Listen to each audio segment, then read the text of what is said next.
you don't know what can happen. I stepped off a curb in the middle of an intersection. I got nailed by a car, thrown into the intersection, and I had 9 constructive knee surgeries over the next 22 years. And I still need 2 knee replacements at this point now. So, and it completely derailed everything I thought was going to happen. And if it hadn't happened, I might have gotten sucked in by the machine, by the preconceived thoughts. And instead, I woke up from one of my surgeries and I thought anything could happen. So I can make anything happen too. The first time and the only time I ever babysat, mom had to come in and save me. And I just did not enjoy it, the experience. I enjoyed being saved. And then after that, the expectation for me growing up, and I'm very lucky, Southern California, pretty progressive, although Orange County, a little less so. Mom is a feminist. She worked all my life full time, and my sister. So we were raised with, having a career is a fabulous thing. So I knew early on that it wasn't anything I was very fond of. And then I was just very, very subsumed by my career. My passion was architecture, residential architecture. And I started drawing floor plans when I was 6, 7, 8 years old. Wow. Yeah. Yeah. And that was just always my goal.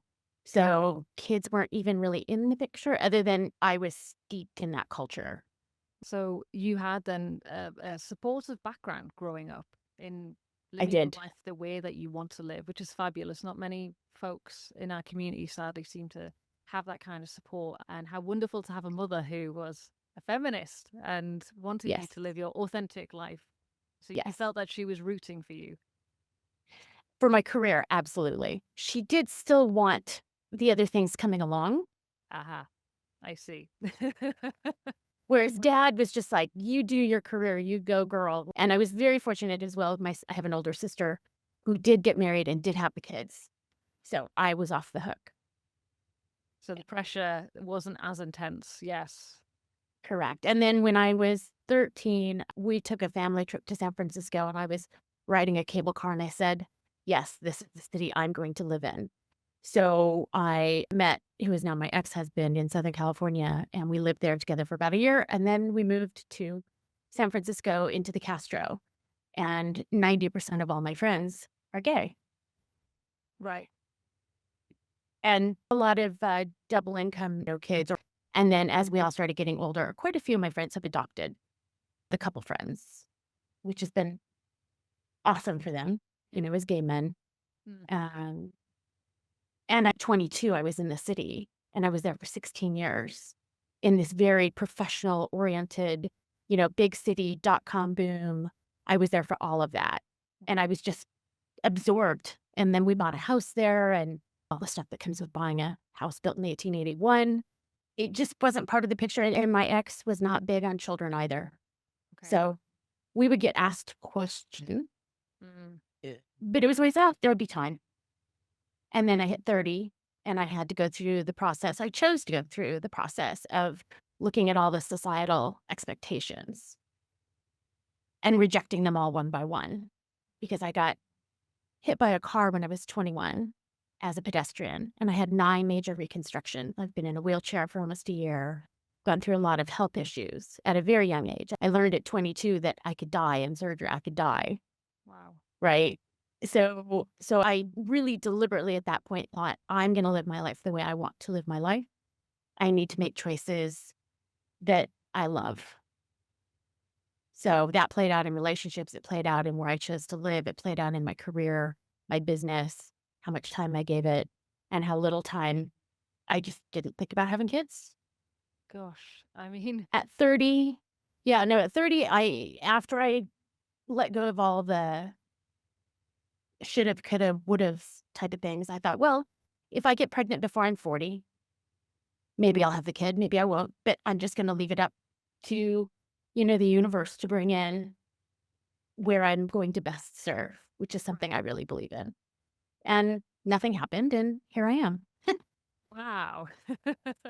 Wow, that is, yeah, I would have been so scared about letting the universe decide that. But I think it's also a really interesting, I wonder whether because of how you grew up, which is a very more open and supportive. Maybe it was just kind of like, okay, we're going to let this happen and see what happens, and I'm down with any of it. Yes.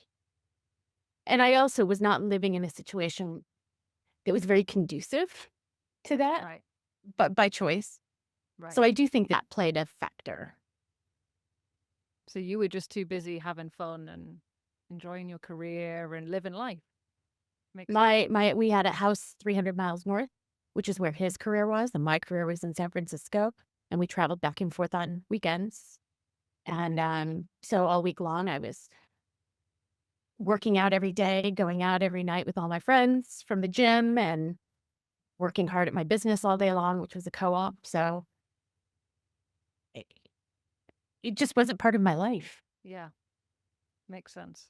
Yeah. And having more gay and queer friends, that pressure is also not as much perhaps because people aren't surrounding you having kids and asking when's it happening and wanting you to be part of their gang, right? So Yeah. you could just kind of go out and enjoy yourself. Yes. And live that single lifestyle, Yeah, even though I was married. So all those childbearing years, I was in a stable relationship and had a very successful career, had a beautiful home, and didn't, I had no desire to add children to that mix. right. I will say that. My internal feeling was, I've still never changed a diaper. I have no desire to. Oh God, no. I was a stepmother for about 6 years, and my stepkids were only 4 and 6 when I entered into that relationship. So I definitely had some fun with the why and why and why. I thought at the time, oh, this is a great way to have a family because they're not my biological children. And it ended up being a very challenging experience. Tell me more. Not blended families, having you need to have a partner who is absolutely backing you Right. or everything just goes sideways very quickly. Mm. Yeah. So And you just didn't. it was an experiment. It was fun. Yeah, no, didn't have that. Didn't have that. Lived in a beautiful place, did a lot of fun things, learned a lot about ice hockey and, lacrosse and ski club and ski team and living in Telluride, Colorado. And at the end of the day, having the family life just wasn't for me. Yeah.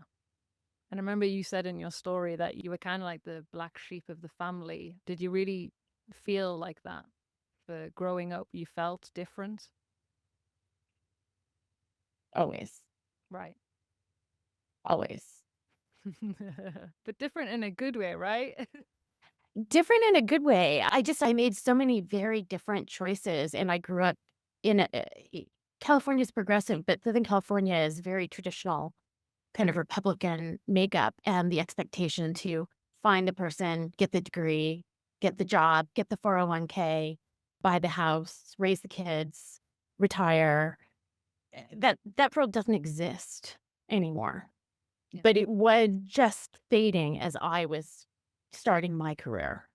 And I deliberately said, "I don't see that lasting, so I'm not going to go down that path." And I did it in every single possible way. I mean, you absolutely did. I And found you on Substack when you shared about your living in a van, and I was like, I need to speak to this woman. And is it right that you've been on the road now for the last 8 years?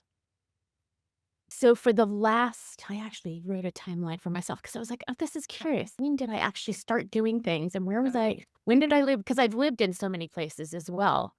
But I started in '03. So when I sold my house in San Francisco, I got divorced, I sold my business, sold my house, sold everything, and I did a 1-year sabbatical in Italy.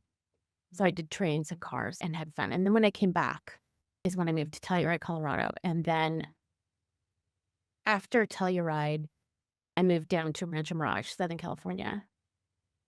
And I was solo at that point now. Had a fabulous little casita, which a casita is like a tiny house. So Right. it's not a small house, but it's like a small space, maybe 900 square feet. And I was able to travel all summer long. So I started with 6 months a year and I started that about 14 years ago. And then 3 years ago, I started full-time. Fabulous. So it's now full-time nomad. Yeah, Amazing. yeah, it's wonderful, and I'm in my Toyota Highlander. I've customized it myself and pulled out the seats and put in a platform and deck for the dogs to travel on. So I have my 2 standard poodles with me all the time. One rides shotgun and the other one rides with his head out the sunroof. And, last year, we put on 33,000 miles, and we started in Southern California. We went all the way across to Maine. I visited clients all the way along the way. So I get to see all my clients in person. Would stay in an area for a couple weeks at a time, and then popped over into Nova Scotia, PEI, Cape Breton, camped all the way across Canada, all, 8 provinces, Wow. and then, popped back down right before Christmas and came down to check in on mom. Wow. What? What an So that was adventure. yeah, and this next year, so as soon as this website's done in about a week, I will be, headed back up through Colorado, across the Columbia River, Olympia National Park, then Alaska, Denali, Gosh. up to Prudhoe Bay, and then to the Yukon and the northern provinces.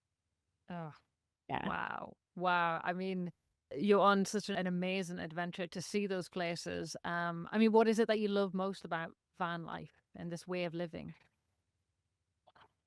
Um, the open road.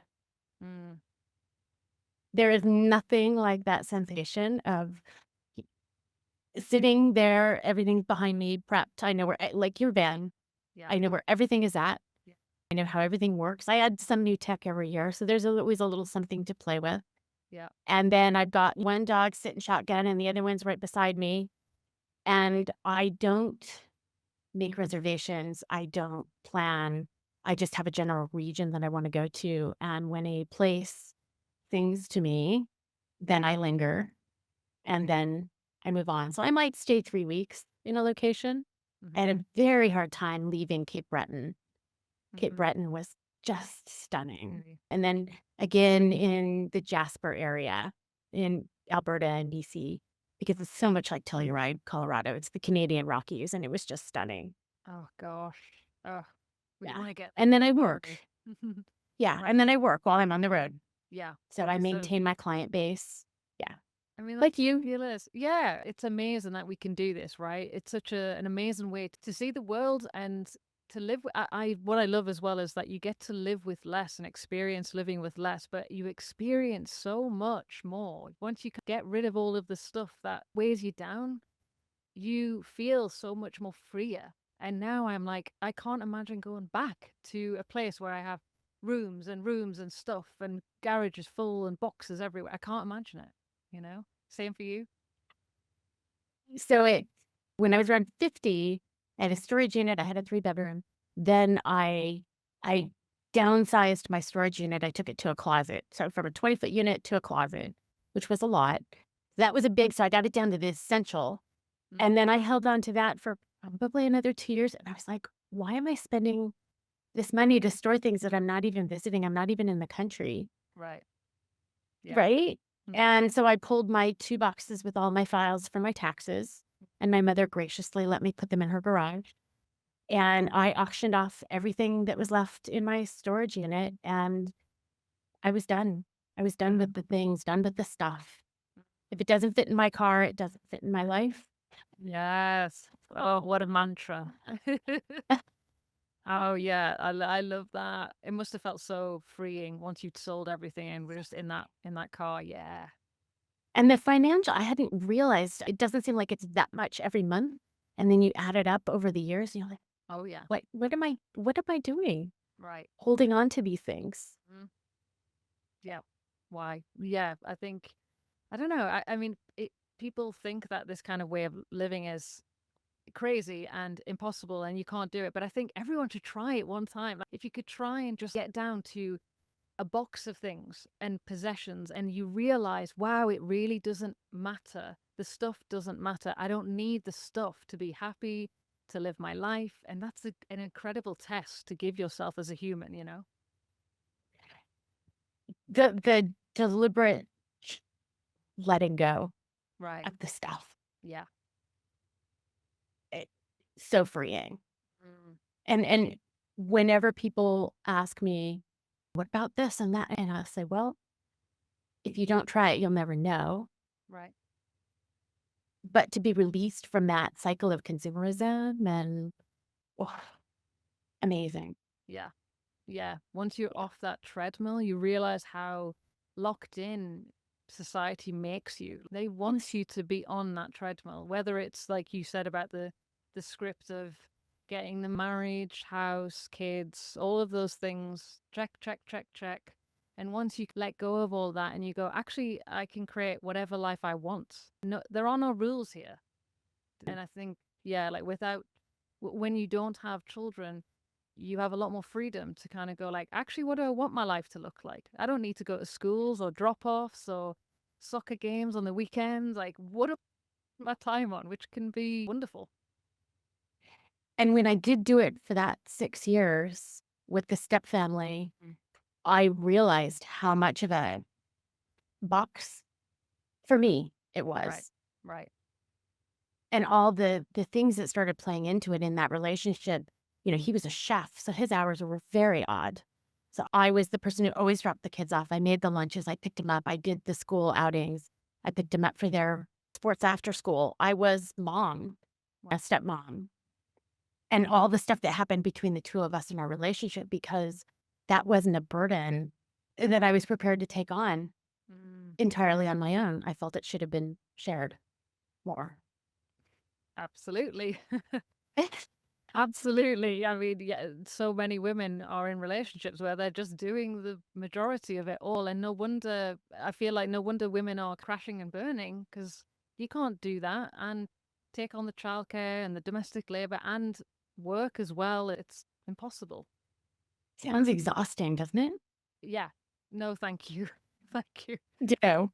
A really interesting kind of experience that you could have had to really see the reality before you ever had to do it where there's no going back. You got to see it, experience it, and then you're like, yep, I don't want that, which is quite an amazing gift to have. It is, and it came to me after I was of childbearing years. So Right. to be doing that, Yeah. I know I had a lot to share and I enjoyed it, but there were so many other aspects of it that just weren't working. And the puzzle really has to fit together quite well, and you can't be missing a lot of pieces. So um, it went on its way, and I got in my car and went on my way. And then I- never, ever looked back, ever. no. Why would you? Why would you? Would you recommend then for other women to try the van life? Because this is, people will always say to me, well, what would you do if James wasn't there? Because they're very kind of like, oh, you wouldn't do it by yourself, would you? And I'm like, absolutely, I would do it by myself. Why would I let the fact that I wouldn't have a partner stop me? Or we've got to live our lives for ourselves. So yeah, I mean, would anyone talk to you about this aspect of you being solo female traveler? Yeah, Number one question I get. really. Number one, Okay. how is it? How do you feel safe? How are you safe? Do you have a gun? Oh, well, What? Yeah. wow, it's quite a drum. I Not was in like, I America. have bears. I have bear spray. That's good. Yeah, that's it. I mean, I've got like kitchen knives. You know what I mean? I'm like, if someone wants to come into the van, I've got lots of big knives in here. Go. You've got your dogs as I well, have a big dog. I do have a right? big dog, Right. which I never was expecting to have a 70-pound dog with me on the road. Um, and he's a big black standard poodle. So, Oh, he's got a he's big amazing. bark, but he's a pushover. So, but no, I never, it is the number one question I get asked is, how are you safe on the road? And I said, well, you pay attention to your intuition and you develop it and grow it. And you are very observant, which is designers. We're already kind of on that loop of being very observant. Mhm. And you pay attention to your surroundings and you figure out where you're going to sleep, where you're going to camp. Are you going to trust the people in the campsite next to you? Right. And going across Canada, interestingly, I hardly ever locked my car. Wow. Yeah. It was a very different experience than camping across the United States. Really. Yeah, Wow. very different, very Interesting. different. So you Yeah, feel more on edge when you're in America traveling. absolutely. Absolutely. And especially now, sadly. Yes. Yeah.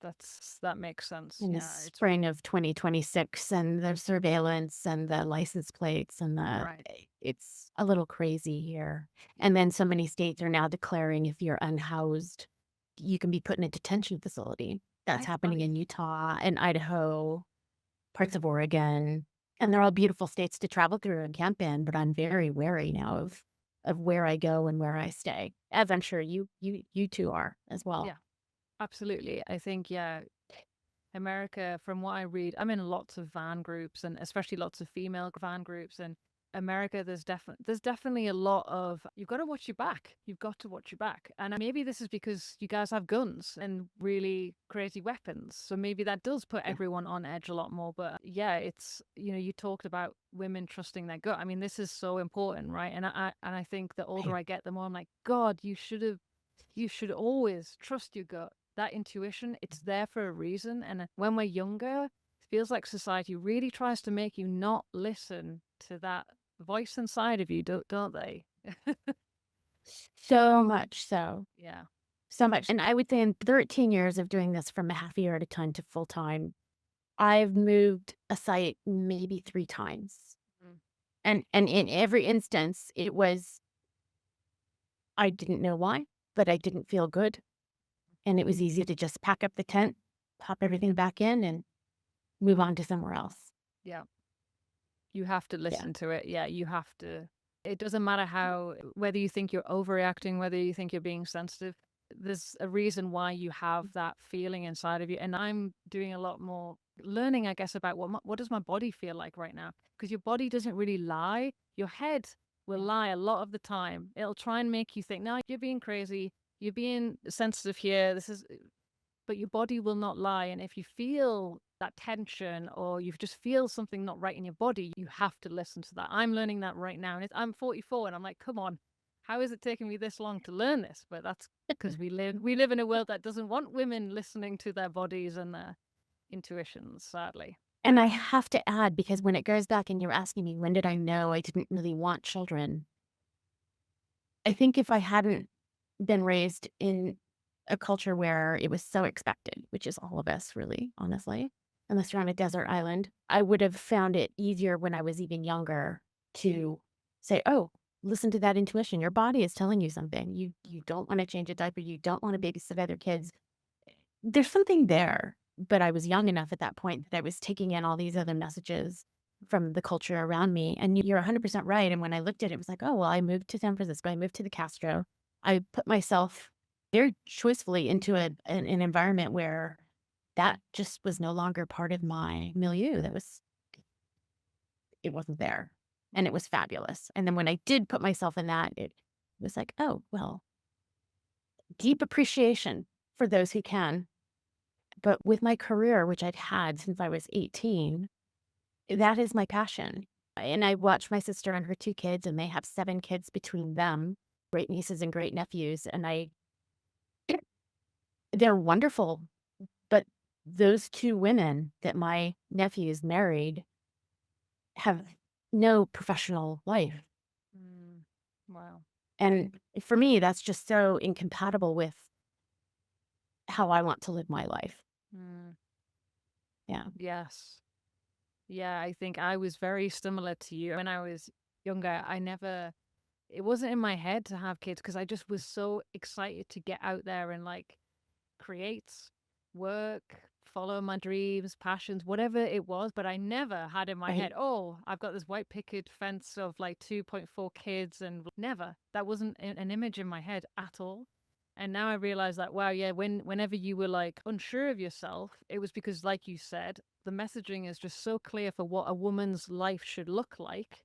And you're like, well, hang on, I don't want my life to be like that, or I don't imagine my life like that. So how do I fit inside of this society?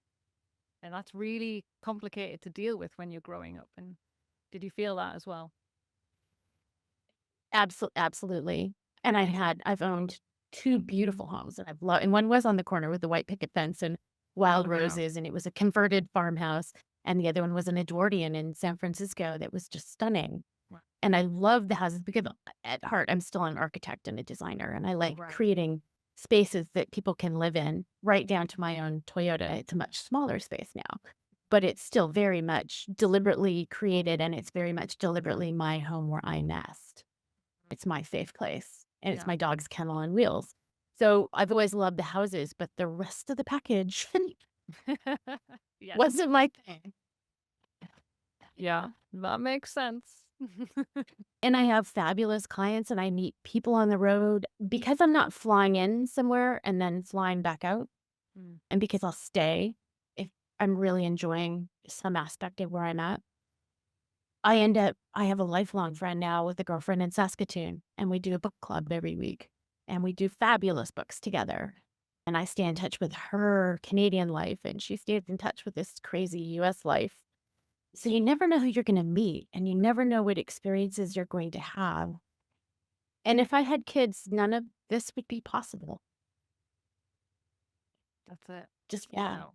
I guess I'm trying not to say that you have to make one choice or the other because that seems very limiting, because that's the type of choices I was given. Right. And then I had to eschew them. But the world is a really big place, and there's a lot of ways to be in it. So, 10 toes in, choose, choose a life, and no, it changes every 5 to 10 years, Right. regardless. Even the way I travel has changed. I went from having a little Hyundai hatchback to a Highlander with all my camping gear, and now the next might be a Sprinter, or it might be a tiny house somewhere, and I go back to 6 months a year Right. because the tiny house is a little attractive. But that's more of a retirement thing for me now. For now, I'm going to keep doing this full time as long as I can. Yeah. And as long as I want to, as long as I'm really enjoying it. Yeah. And I meet clients this way, I meet friends this way. I have beauty in my life and nature and time with my dogs because my life is reduced with my things and my stuff and my payments and my utilities. Don't need to make as much money. So I've gotten myself down to only 2 to 3 clients a year. It's perfectly sufficient for my cause. Mm, And I work generally Thursday and Friday and a Saturday, so I'll stay in place and find the Wi-Fi. And then the rest of the week I'll travel, mm. and I have whole days when I can go to a river and go to a beach, go to the lake, go to a desert, go to the museums, Yeah. Sounds amazing. cook by the campsite, right? So and then those 3 days I settle in and make sure I Zoom calls with my client, Mm, on those days, and I'll do work online, and then I pack it up and move on. It's wonderful. incredible. I mean, you've created such a full, rich, creative, adventurous, spontaneous life, which is amazing, and I think that's it. People, I don't know whether it's obviously scary to do something that that you don't see lots of people doing. So there's a fear for a lot of people doing it.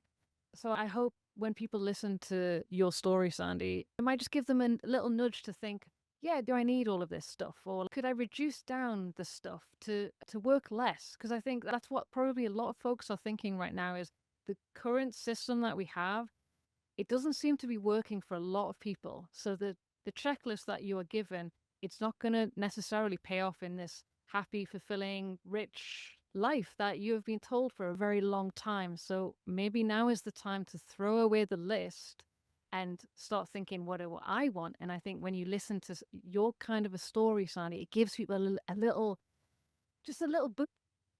Start thinking about that. Yeah. Which is amazing. Yeah, yeah. I've picked up watercoloring, and I I do color books. I do fly fishing on the side, catch and release. I'm always training with the dogs and working with my poodles. Yeah. I have so much more time to do to be open and to be curious about what choices I can be making. I have the time and the energy to check something out. I can even try it out. If I don't like it, I can let it go and try something else because you never know what sticks and you never know what fills you with joy. For me, when you said, what's that feeling? It's looking at that open road and having my navigation open, but it has no course on it because I don't need to follow turn by turn. I can just roll with it. Full tank of gas, and nothing in the car making any funny noises. Oh yes, that's always it's a lovely when you for James and I. It's like, yeah, we've just got this thing repaired, so we're like, okay, we've got a window of maybe a few months where nothing breaks, where we're like, yes. And it's like the best feeling ever. And then something breaks, and you're like, okay, you like you said, you roll with it. And like, I don't know about you, but what I really have learned from van life is you make it work. When shit hits the fan, when something goes wrong, you make it work. It's not, I used to be such a big catastrophizer. I would be constantly thinking about, okay, so if we do this, this is going to happen. And then and then what's the solution to this? I would be thinking 20 steps ahead and just causing myself so much stress and anguish. And now I'm like, be in the moment. You cannot control any of this. Be in the moment, enjoy it. You will work it out. And that's my biggest lesson now is like, you will work it out, Zoe. Very Buddhist, all is well and all shall be well. Yes. Yes. Even if it doesn't seem like it's well in the moment, Yeah. it always works out. Right. And many, many times, like the bigger picture is that if something hadn't happened the way it did, you wouldn't have had an experience Right. that's invaluable and, you know, heart fulfilling. You might not have met somebody that you could have met. I lost my battery somewhere in the middle of Montana, pulled in and had to stay for 6 days while my car was being worked on because there was no parts. It was shortly after pandemic. And I ended up going into the car dealership at the Hyundai dealer. And one of the salespeople there had lived 2 blocks away from me in San Francisco and grown up there. What? That's amazing. Oh, that's fabulous. Yeah. The world is, there's so much serendipity out there, Right. and you have to allow it and make room for it Mm. and be curious about it and not close yourself down, No. staying open. You're right. The meeting people on the road. I think this has been another kind of revelation is that we have met some of the nicest, friendliest, most generous, giving people who are strangers. They do not know us, and they would, we've broken down in Montenegro, and we've had like a group of farmers who have no idea who we are. They got a tractor from across the town. They come and they're all working to get it out of the quagmire. And then they're like, come and have a drink with us. So then they take us into their home. Then we're, drinking and eating with them. And I'm like, people that when we told people, friends, family, they were like, oh God, aren't you scared going into these different countries? And we have met the most incredible people in countries that you say you would never visit. And I am telling you now that you are missing out on the incredible people in these places. And the vast majority of people is what I've Yeah. learned. Agree. And until you travel and put yourself in the position of meeting all different types of people, Right. you may not know that, you may not learn that, or it may not become reinforced because that is what's happening in the US right now is, the bubbles and the cycle and the circles are getting much, much smaller and tighter and more constricted. And going out and about and the kindness and generosity Yeah. and fun. My sunroof got stuck open in a rainstorm, and the people at that campsite got big trash bags and helped me tape it over the car. So then I had to make a beeline into a dealer, and I gave him the key, and I set up my laptop, had my dogs. Thought I'm going to be here for a day working while they fix the sunroof on my car. And it was a branch. And he came back out with my keys 20 minutes later. I said, no charge. Here it is. Be on your way. And then he said, where are you going next? And I told him, he said, oh, he goes, Thursday night is trivia night. And if you stay at the hotel right there, you can do it. And sure enough, I went to the trivia and it was filled with these people who were so incredible. But you never know. Yeah. No, that's it. You got to keep yourself open to those experiences. Yeah, I think that's it. When you have kids, so often you're creating that nuclear family that you're told that you just look out for each other in your family. That's it. That's all that matters. Just make sure you guys are fine. And actually, what I love about our community and the folks who don't have children, they care about the wider world often. They're so generous and caring with their communities and their friendships. And it's not just about blood. And I mean, you especially, Sandy, because you have so many gay friends and you've grown up in that kind of a community. Chosen family must be incredibly important to you. And people reach out when I'm in their area and I'll go and spend a week with them and I'll use their kitchen and we'll cook together. And my chosen family is huge to me. It's something when people say, oh, it must be so isolating or lonely. It's like, I am alone, but I'm not lonely. Mm, And I'm certainly not isolated unless I choose to isolate myself. right. I meet the most amazing people and hear the most incredible stories on the road. Yeah. It, there's nothing quite like it for me. It's like It keeps me open minded.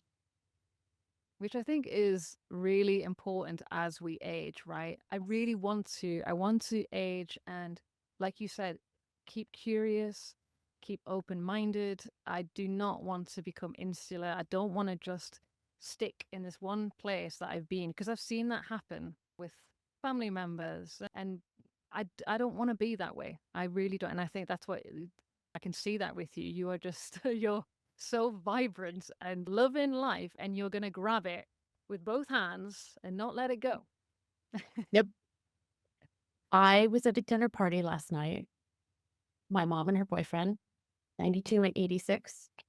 Wow. Uh, they had a dinner party, 8 people, couples. I was the youngest because this is a retirement community. Okay. They were all 70 to 90. Wow. It was a fascinating experience because while they were quite liberal in their viewpoints, they were completely incurious about life. Wow. It was so, and it is really the first time, maybe because I have been reading your materials and researching the whole child-free aspect of Mm. how you might, what you might call yourself. And when I led with, well, first thing, where do you live? I said, well, I'm a full-time nomad. Well, what about your children? I said, well, I'm child-free. And at that point, the other 4 women, it was as if I no longer was in the room. Oh, seriously.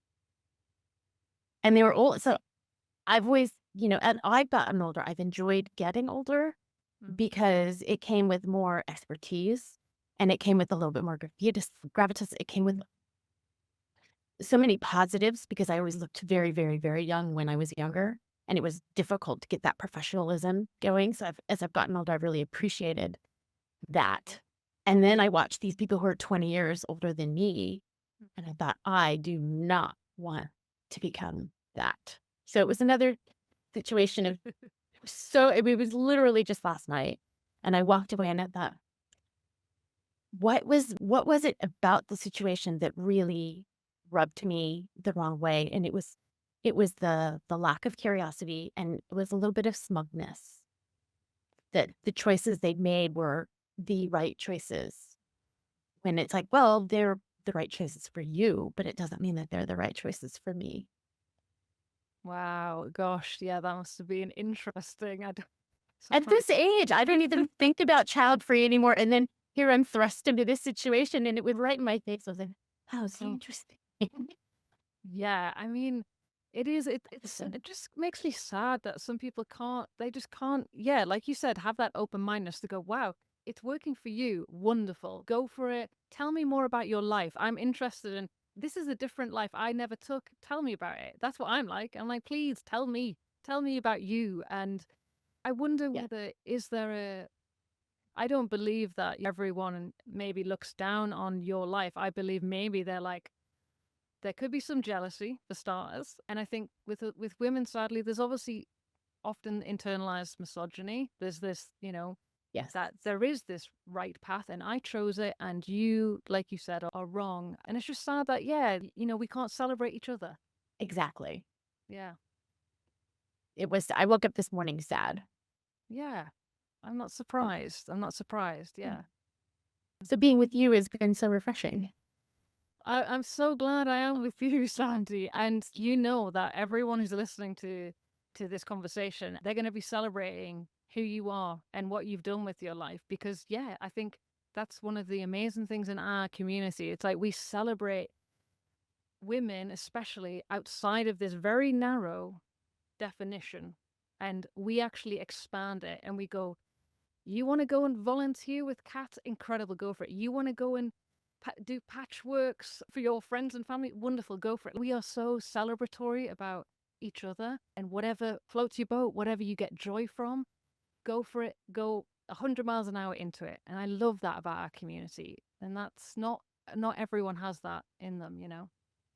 That about 6 years ago, 7 years ago, I was burnt out. Love our career, love what I'm doing. I will do it probably until the day I die because I love doing it. But I was burnt out on it, doing it a certain way. Right. And I got into the service dog community and I raised and trained poodle guide dogs, seeing eye dogs for about 6 years. So I was in the blind community, the visually impaired community for a solid 6 years, have lots of good friends who have challenges in their lives that I couldn't even begin to conceive of.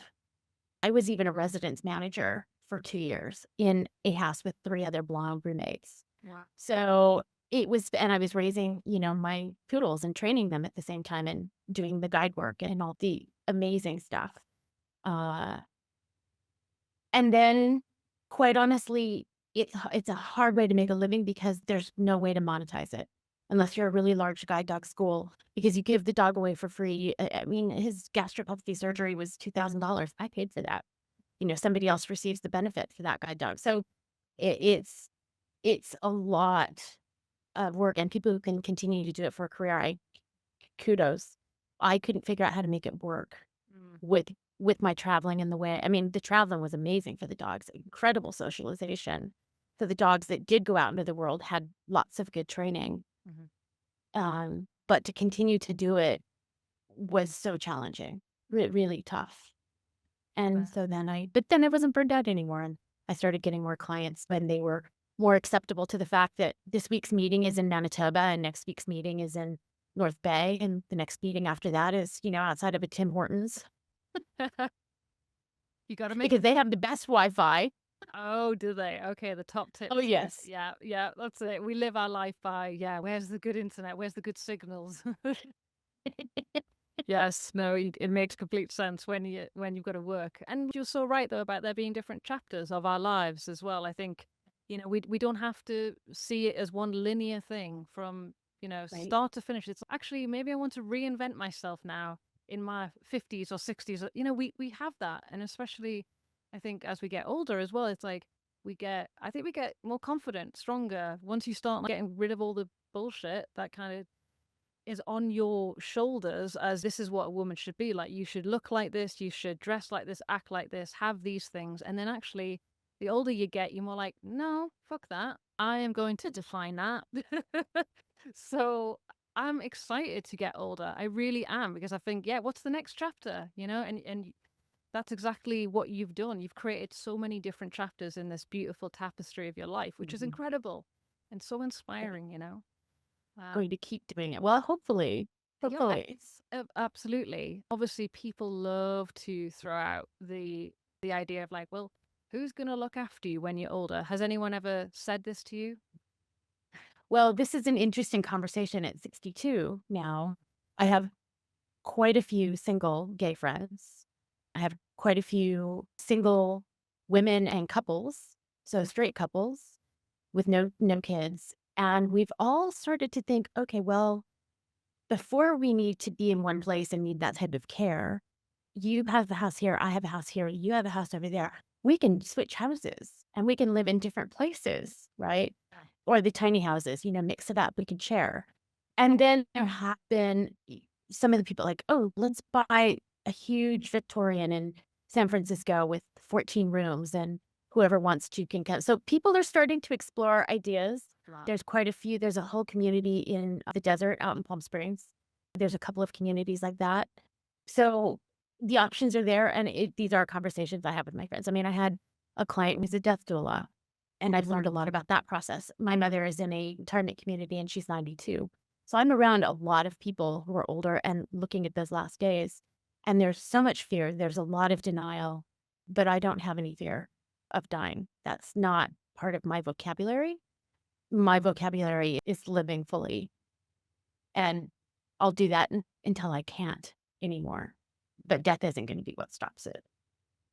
Oh, well, that's amazing. Oh God, I'm just gonna wherever you park up, I'm coming, Sandy. I hope you come to Canada. Oh my We'll God, meet in Canada. that's the dream, honestly. Yeah, we would love to do that. So we're gonna try and make it work. We'll keep you posted as soon as we can get that sorted because there's nothing more incredible to see that landscape. And we know there's lots of child-free folks over there. There's lots of folks there, so it would make sense. Have you thought about the getting older, becoming maybe physically incapacitated? Like what do you two? What would we do? Yeah, I mean, Yes. so like James and I talk about a child-free commune. Also, we have this kind of like this idea of doing something like that, where we find a plot of land somewhere, and we can all pitch in the ways that we want to pitch in. You know, some of us can cook, some of us can garden, some of us can help with the pets. Whatever, we will do it together. And I just feel like that would be such an incredible way to grow older, to support each other, Yes.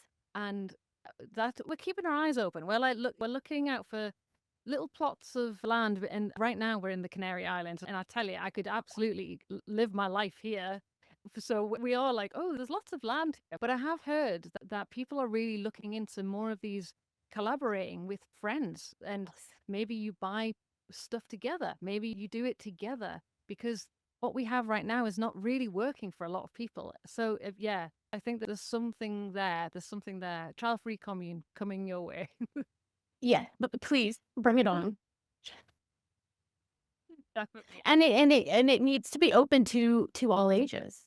So it's Yes. not just a place where you go to in the last final years of your life. You have younger people because think about the incredible mentoring Right. opportunity, Right. right? Think of how many people you could expose at a younger age of being in a supportive environment where that is not the norm That's it. and you're not expected to have the kids and to make all these kinds of choices that Yeah.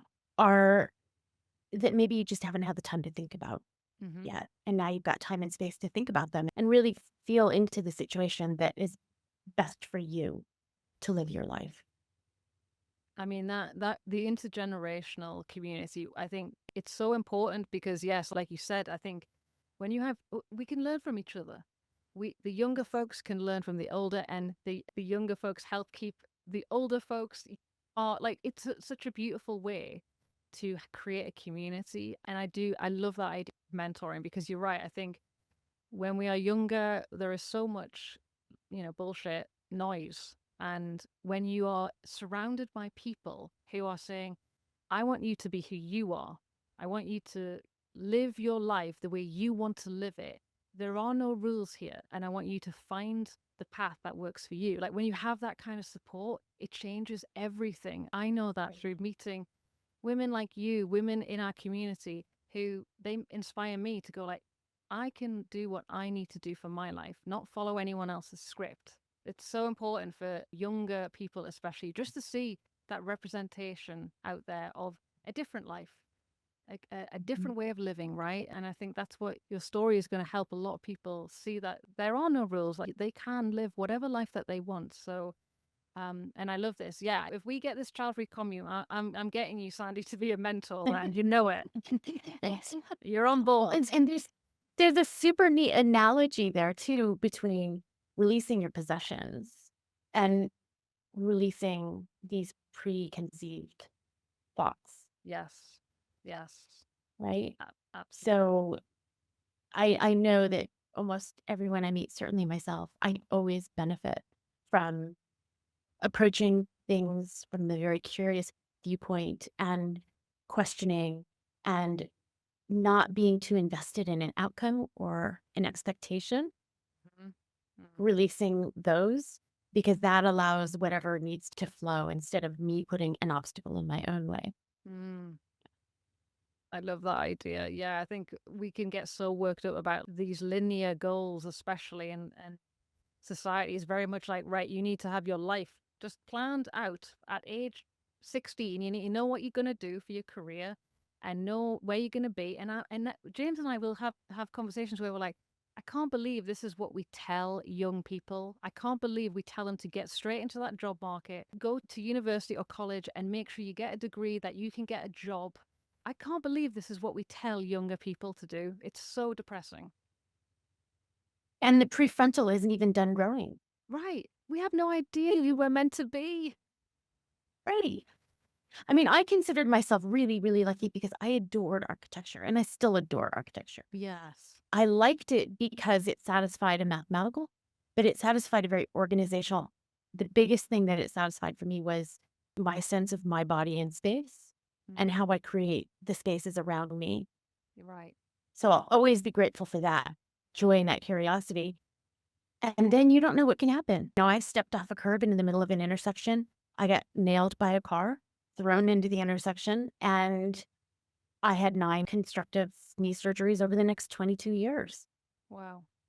And I still need 2 knee replacements at this point Oh, now. So, and it completely derailed everything I thought was going to happen. right. And if it hadn't happened, I might have gotten sucked in by the machine, Mm. by the preconceived thoughts. And instead, I woke up from one of my surgeries and I thought anything could happen. So I can make anything happen too.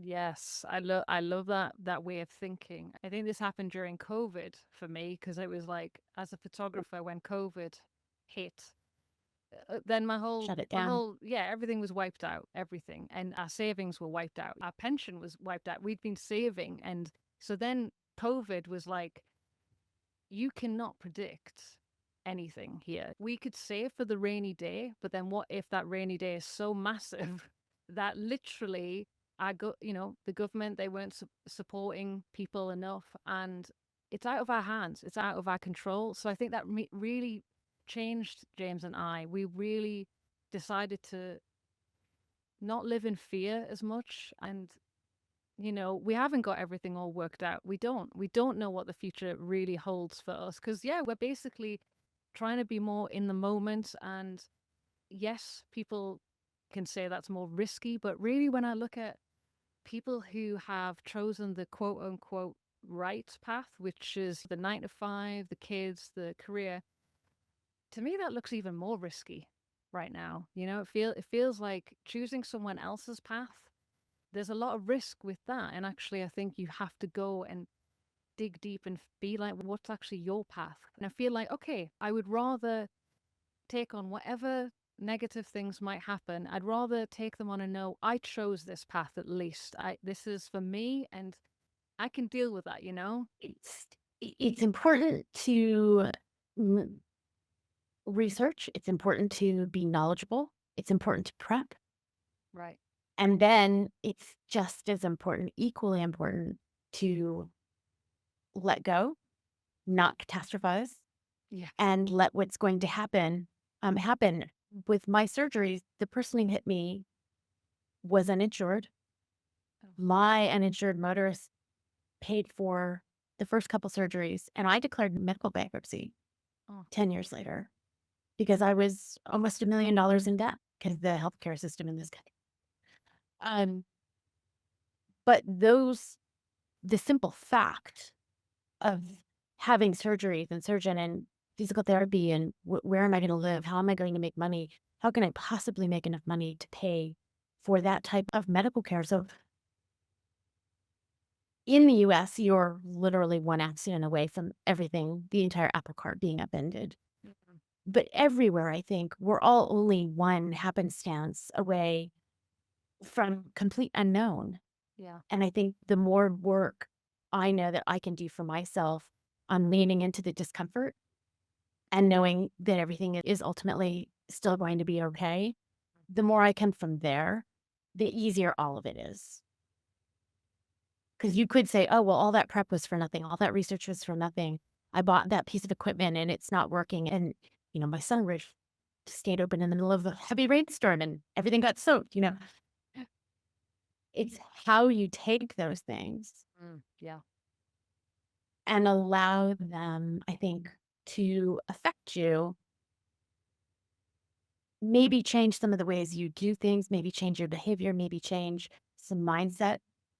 Mhm. and then let it go and on to the next adventure. Yes, that sounds like a very good mantra. In today's world, especially, right? So, yeah. Yes. And not Yes. to live in fear. You're such an amazing example of someone who's not living in fear. And I see so many people living in that fear, and it just stops this opportunity for them to like truly go out and live their life. And yeah, and you are an amazing example of someone who is not going to live like that, you know? Thank you. My favorite mantra on the road is health, safety, skill, and heart. And I say that every time I get behind the wheel. And I wish it out. I wish it for myself. And I send it out to everyone else on the road, sharing this space where anything can happen. May everyone have health. May everyone have the skill to handle whatever is needed. Have health, have heart, take heart. And that is the one area I'm not really certain any of us can say that we can keep something safe, but we should drive as safely as we can. I've become less of a lead foot on the road. Same. I've become more generous in my driving habits and yeah. But health, safety, skill, and heart is my favorite. That.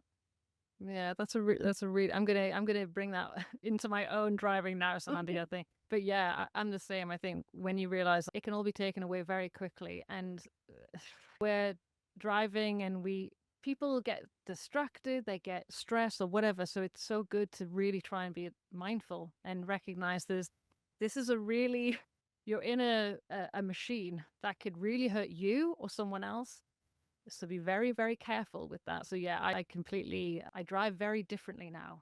Now I'm driving our house around. I drive very I was different. gonna say it's your home. You're in your home, Yeah. and you're going to take very good care of it. Yes, That's it. I Yeah. agree. So I remember when you sent your story as well, you mentioned that you sometimes have what if moments. And we've heard in our community, we've heard this a lot, actually. This is something that comes up. So I'd love to just talk a little bit about when those moments have come up for you and how you felt. When I was 19, I had an ectopic pregnancy, and so an abortion. Thank goodness. And every once in a while, I'll think, "Oh my gosh, I'm 62. That person would have been in their 40s." Right. My mind stutters on that because it's hard for me to conceive of. Right. And I think I prefer to just know that I can take care of myself.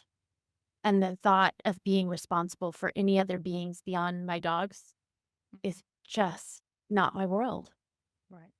So every once in a while, there will be that kind of a what if, but it's not even nostalgic because it was a little bit traumatic, the way everything happened. And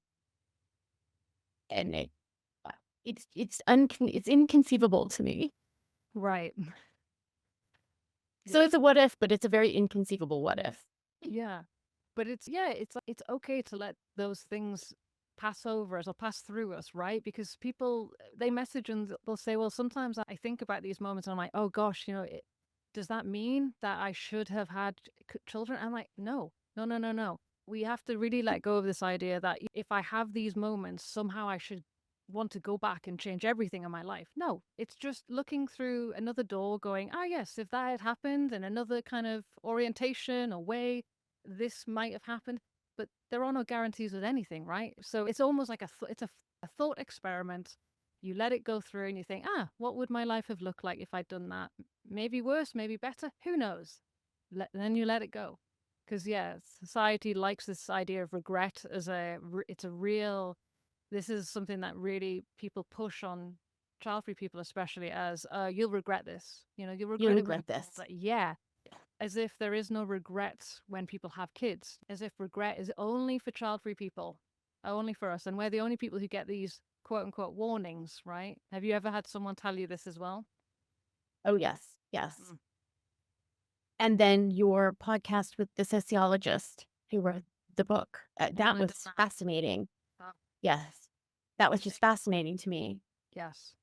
And I can't remember if it was that same one or if it was another one. I kind of binge listened the last few days. It's been wonderful. It's an immersion.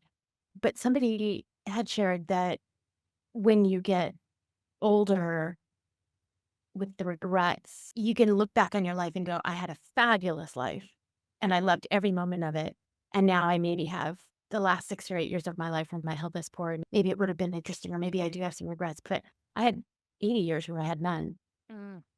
I can't remember which podcast that was, but there was I somebody think who that mentioned was Maria Coffey, who something along those lines. she very much lives by. She's traveled all over the world, and she talks about living with curiosity, like you mentioned as well. And she said that she's loved her life, and okay, so if by the end of her life she's like, oh yeah, it's a bit crappy now, it's like, all right, so I have the last 10 years of my life. That's it. I have, yes, 80 years where I've had the most incredible, fulfilling, Yes. meaningful life, and like, you know what? Yes. That's a good ratio. I'll take that. Right. I'm really happy with that ratio. Yes, that's fine. Yeah.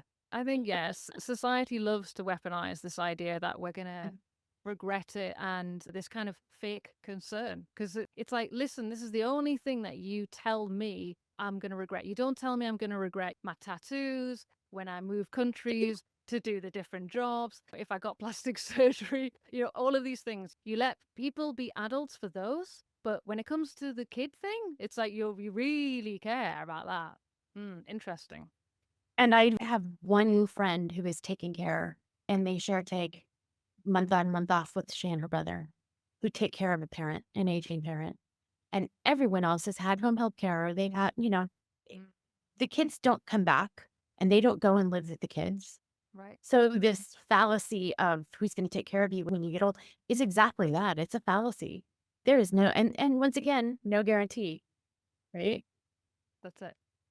That's exactly it. Yeah, I've been doing a lot of research on it, and I came across a Reddit post from a hospice worker, someone who works with elders in their 70s, 80s, 90s, 100s.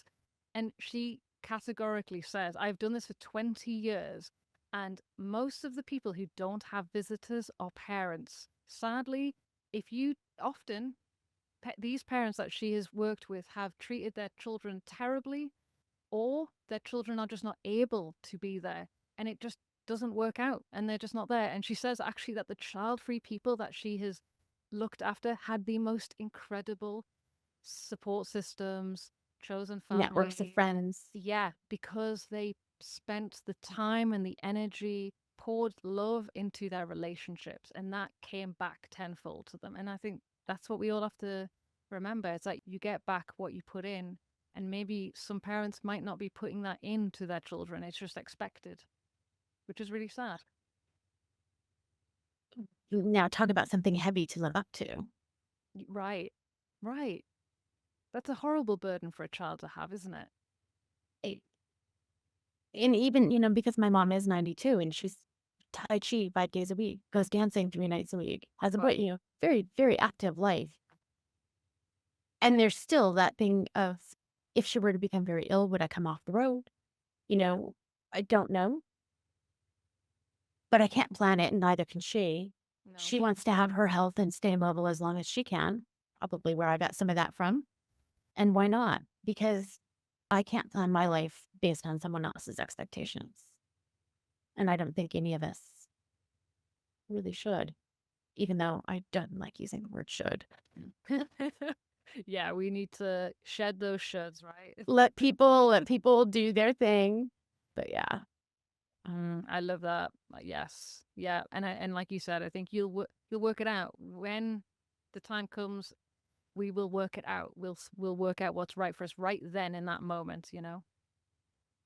And for everyone around us, Yeah, if that's what it entails at that point. It would be the same if we had a fabulous commune. yeah, We're going to be dealing with all the same things, that's it. just at different stages, different times. And everyone, it comes to life differently. And they come with their own experiences and their own expertise, their own preconceived ideas, their own way of being raised, their own belief systems, their own value systems. I know that when I can come into a situation and be around people and sit back and listen and ask questions and learn more about the ways that other people live their lives, it enriches mine. Mm. And that goes back to that curiosity. And there's also a time and a place to stand up for what you believe in. If suddenly you find yourself in a group and your viewpoint isn't necessarily as popular as anybody else's in the room, that's okay too. Mm. I love that idea of, I've heard this about, we have a friend who is building a community of people who will age together. This is this incredible advocate called Jodie Day, and she has done so much work in over the Yes. decades. And this is something that she's working on right now called Alterkin. And what she told us is that, so this is local. So where she lives, she is basically creating a community of people who will look after each other as they age. And it's messy, it's inconvenient. Sometimes you don't get on with people, but you show up for each other. But you have to accept it's not smooth sailing. And I wonder whether somewhere along the way of the conveniences that we've got in our lives, we've somehow lost this ability to build communities and accept that maybe not everyone is going to be 100% on board with you and vice versa. And we have to still be able to connect with people. Obviously, what I'm talking about there, I'm not sure I could be aging with a Trump supporter. I'm not sure I'm at that level of, yeah, sure, we'll all be friends. But what I'm talking about is, yeah, maybe you both have different ideas on things, and that's okay. What do you think about that? I think finding common ground is super important because I think a lot of people, from the isolation of COVID to now and to the increasing polarization, I think it's put people at further apart. And I think it's helped people to believe what I actually believe is a fallacy, which is that we're so very different. Because the more you travel, the more you recognize how very much similar we all are. Mm, And so going into a situation like that, if you can find common ground, that's good. If it's a chosen community, yes, I think it's perfectly fine to have preferences of how you want to create that community. Unintentional communities, campgrounds, this is one of the reasons I love camping. You pull into a campground, you set up, usually around cocktail hour, everyone's walking around looking at other setups and rigs and gear and all the fun stuff that we all geek out on. And you're meeting people and having conversations and seeing other dogs and cats and pets and kids. Like I was at a campground in Montana and there was this fierce wind that came through and there was a trucker and all he had was his cab and he was in between hauls and he was absolute conservative. But he came back from the grocery store and there was this terrible wind and all this rain and he built a fire around his. Nobody else was building a fire. Everyone was hunkered in, gathered in. And he built this fire and he brought all the food out and heated it up on top and said, and went to all the campsites, said, I've got tons and tons of food. Come on over, help it. So I always have a very safe sense of being supported and held yeah, as far as my choices when I'm in a campground. It is very much a community, intentional or not, creating an intentional community and your chosen family, another animal, that makes right? sense. Yeah. We're allowed to have boundaries about how we will be treated and those 50-50 relationships. Yes. I say 50-50 not in the sense that it's equal, that every person has to give half transactionally. I'm saying that you have to share the road and you have to have opportunities where people can speak, listen, be heard, can make choices of their own that other people don't need to make. It's like having a friendship, you know. Yeah. There was one person that you talked about, and if their friend always talks about kids all the time, and you realize you're talking about your dog all the time. There has to be a meeting of the mind Yes. and the creating of that common ground. And then when it's chosen, it's like, okay, now we have this community of fabulous people. Now when we may not all know how to live with in a group of people. And that may be skills that we need to learn to do better. Mhm. But what a fabulous idea. That just sounds amazing Yeah. to me. Right. I mean, I hope she works on this and then kind of, I don't know, helps to share what she's learned to allow people to bring this to their own community. And because we're going to need it, we're going to need to have this ability to connect with each other, have these communities. So I'm excited to learn more from her and what she's learning from it. But it sounds incredible. Yeah. Very exciting to look forward to. Sometimes it, Another adventure. exactly, right? They should never end. The adventure should never end. And like your mum in her 90s, it sounds like she's also making sure that she still has those adventures. So that's a good way to live. Yeah. So then, Sandy, the question that I would love to end on is whether you have any advice for people who are embracing a child-free life or considering a child-free life. Would you have anything that might help them? I mentioned it briefly earlier, and that's the 10 toes in. So 10 toes in is standing your ground. It's also being grounded before you take a stance, to stand up for yourself and to stand up for your own growth, to stand up for your own emotional growth, to stand up for your own choices at every level, from the people who you have in your life to the way that you live in the world and make money and live in a home or live in a van, for everyone to allow other people to make those choices. So that usually comes about when you personally have made your choice and stand behind yourself. Mm, I love that. I'm not expecting anybody else to, and people have supported me quite amazingly and generously and with great kindness. But that's not my expectation. My expectation is that I made choices for myself and it'll work out.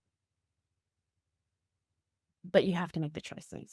Mm, And you get to make the choices, yes. right?